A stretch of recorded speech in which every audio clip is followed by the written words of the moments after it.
Après les Écluses, premier arrêt, Albany. On a arrêté là-bas seulement qu'une nuit, donc on n'a pas pris le temps de visiter la ville. Mais on a trouvé ça vraiment très beau, le peu qu'on a vu. Par contre, cette section-là de la rivière, c'est vraiment pas très beau.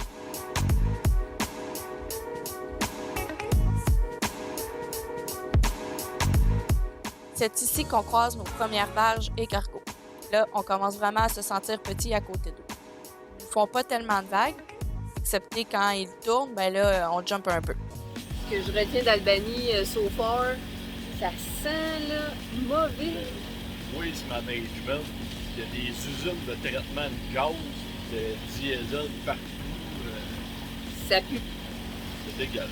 Non, c'est pas un coup de cœur en tout cas. Une madame, un matin, elle voulait nous dire que l'eau était buvable dans la rivière, mais c'est dégueulasse.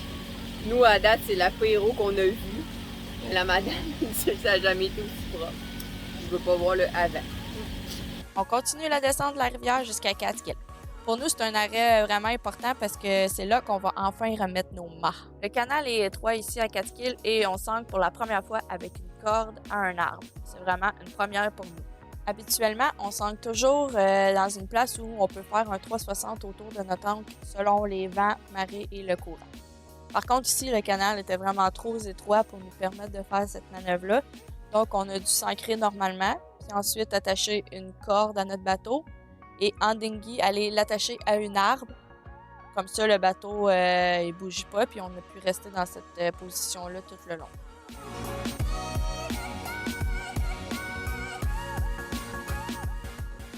On a aussi fêté les 2 ans à notre cher Édouard durant notre passage à Catskill.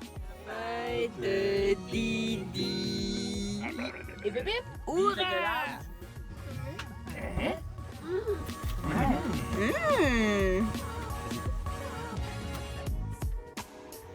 Bon, c'était pas la grosse affaire, on a fait avec ce qu'on avait, mais on a eu vraiment beaucoup de plaisir.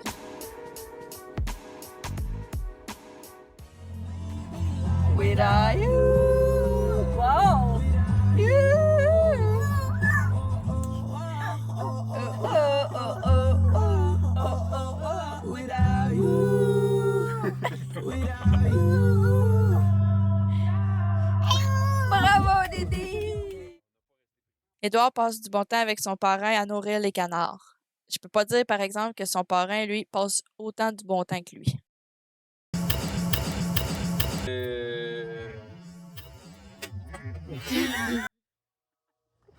Non. Un voyage de quoi, ça? Cochon. Le dinghy bourré. On en a aussi profité pour faire nos commissions et du lavage. On ne le savait pas encore, mais faire ça, ça allait devenir pour nous une tradition à chaque grande ville qu'on allait croiser.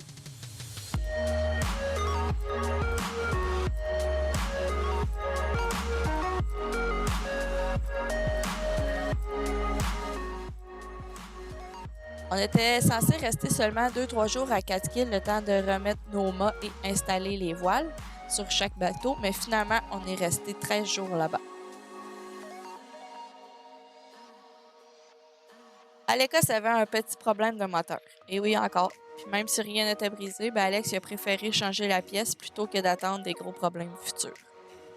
Les délais de livraison étaient vraiment plus longs que prévu. Il fallait sortir le moteur, changer la pièce, remettre le moteur, le réaligner. Bref, ça explique pourquoi on est resté aussi longtemps à cette place-là.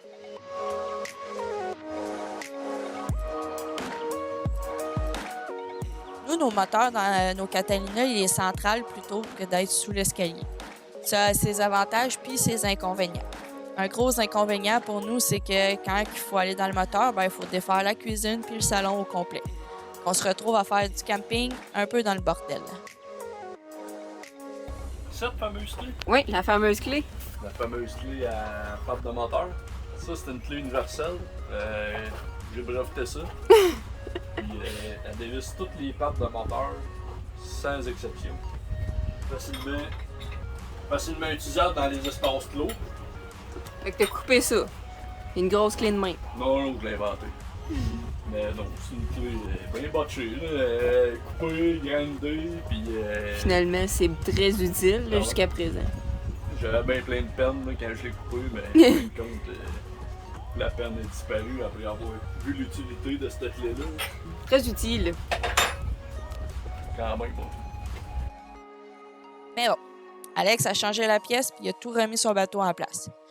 Après, les 2 bateaux ont été remontés puis on pouvait enfin repartir pour de bon à l'aventure.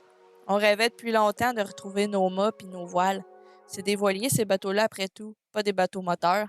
Ah ah!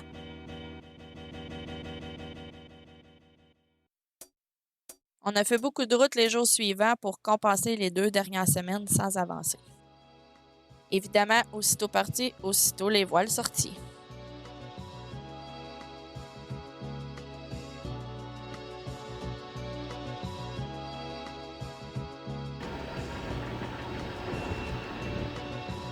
Après ça, les paysages s'enchaînent.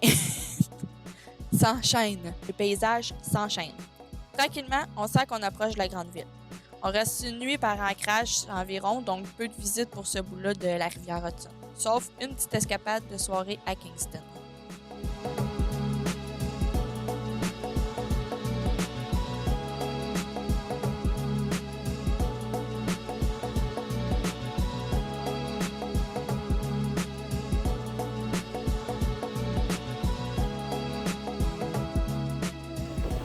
On va accrocher, on va accrocher.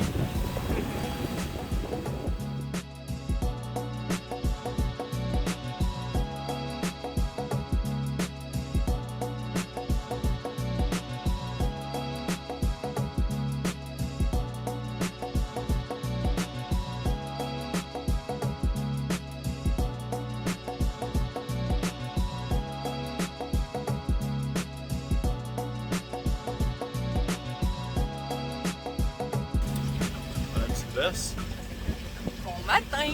Bon, des chanceux, là, le soleil vient de se lever. Il faisait pas tant chaud au matin. Et là, aujourd'hui est un grand jour. Oui. Car On s'en va à New York! on va à New York, puis depuis peut-être une demi-heure, on a commencé à voir New York, dû à son ampleur ridicule. C'est gros. On est loin encore, puis on le voit super bien. Ouais. On va plus le voir.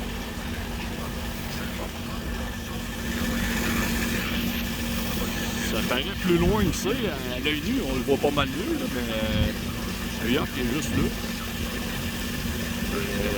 C'est super beau. Petite montagne, là, avec la brume. On est parti à 6 heures parce que le courant il était descendant, on voulait en profiter. Parce que ça paraît que quand on a du courant qui revient vers nous autres, qui nous empêche d'avancer aussi vite qu'on voulait avancer. Fait qu'on a décidé de partir un petit peu plus tôt. Puis là, ça roule en malade. Là. On est tous déjà venus plusieurs fois à New York, sauf Tommy, lui, c'était sa première fois. Mais peu importe, que tu l'aies vu une fois ou 100 fois, arriver en volée dans cette immense ville, c'était vraiment un feeling difficile à décrire. C'était juste malade.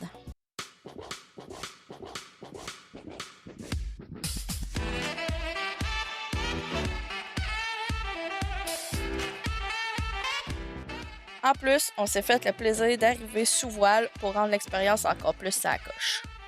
On doit quand même dire que ce qu'on voit pas sur les images, c'est le bruit assourdissant du trafic qu'il peut y avoir à New York, autant maritime, aérien que terrestre. Il y a de quoi vraiment virer fou avec toute l'action qu'il y a là. Come on! Come on! New York! C'est là, New York! En arrivant, on est allé s'ancrer dans le canal derrière la Statue de la Liberté, côté New Jersey. Pour un ancrage à New York, c'était vraiment relax. Puis en plus, ça nous a fait passer super proche de la statue.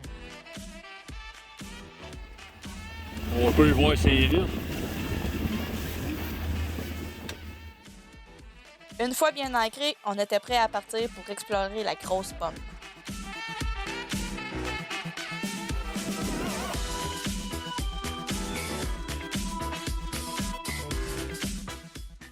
Bon, on est à New York. Fait que le quai le plus proche, à Dingy Dock, les policiers coupent les cadenas. Donc, on a appelé Anne Marina pour savoir le prix. 50$, ben trop cher. On y était à manière cheap. C'est-à-dire pile ou face, moi ou Tom qui saute à l'eau, puis qui nage jusqu'à la berge pour revenir. Puis c'est comme ça qu'on a sauvé 50 $. La visite pouvait commencer.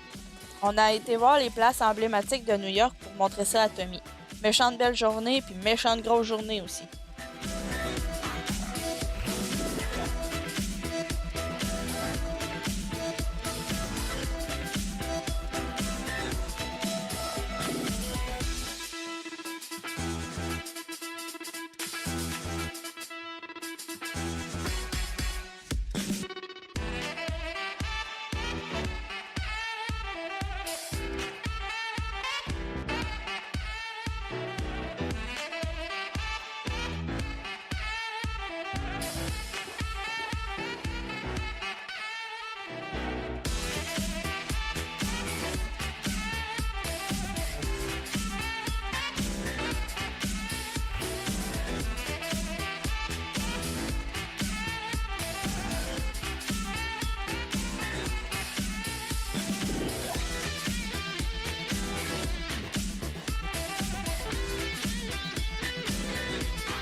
On a eu droit à tout un bain de foule dans Times Square, à croire que le COVID n'existait pas vraiment ici.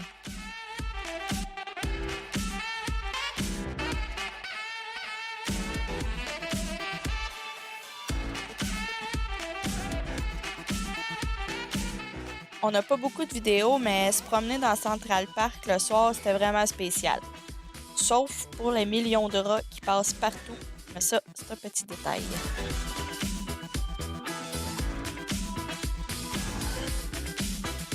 Sinon, il faut dire que le parc juste à côté de notre ancrage offrait vraiment une vue parfaite sur la statue et sur Manhattan. Surtout pour les beaux couchers de soleil et pour voir la ville illuminée le soir.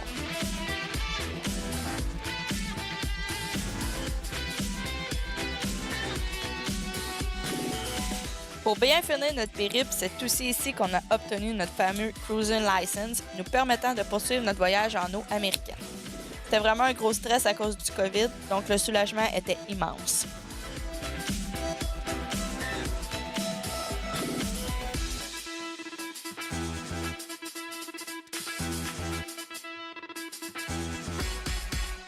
Là, on est prêt pour la suite.